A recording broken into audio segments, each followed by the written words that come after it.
Assalamu alaikum wa rahmatullahi wa barakatuhu. Dear viewers, you are watching my YouTube channel, Muhammad Irfan channel.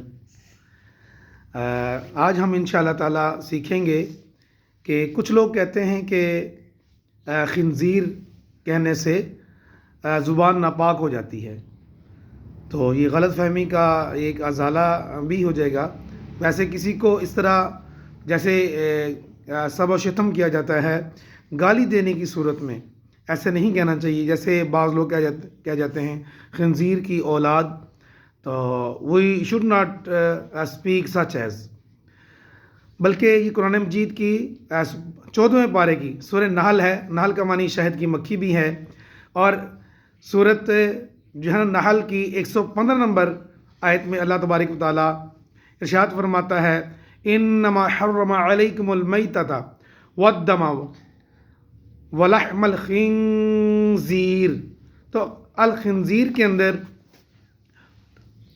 خا، نون، زا، یا اور را، یہ 5 حروف ہیں۔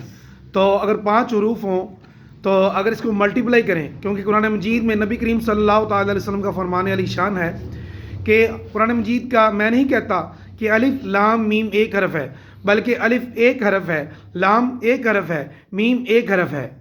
تو اسی طرح ناظرین 3 الف لام میم یہ حروف ہوئے، تو 10 × 3 = 30، 30 نیکیاں ملتی ہیں، اور قرآن مجید کا ایک حرف پڑھنے سے 10 نیکیاں ملی۔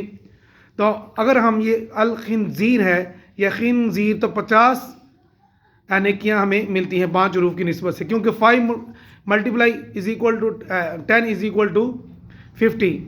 تو اللہ تعالیٰ کی بارگاہ میں یہ دعا ہے کہ ہمیں درست قرآن سمجھنے، سیکھنے اور پڑھنے کی، اور درست اسلامی معلومات سیکھنے، سمجھنے کی اور آگے پھیلانے کی توفیق عطا فرمائے۔ اس ویڈیو کو آگے لائک اور شیئر بھی کیجیے گا، میرے چینل کو محمد عرفان چینل کو سبسکرائب بھی کیجیے گا، اس ویڈیو کو دوسروں تک شیئر بھی کریں، تاکہ درست اسلامی معلومات، اسپریڈنگ آف اسلام اور پریچنگ آف اسلام کی نیت سے اس کو شیئر بھی کریں۔ اللہ تعالی ہمیں عمل کی توفیق عطا فرمائے، آمین بجاہ النبی الامین صلی اللہ تعالی علیہ وآلہ وسلم۔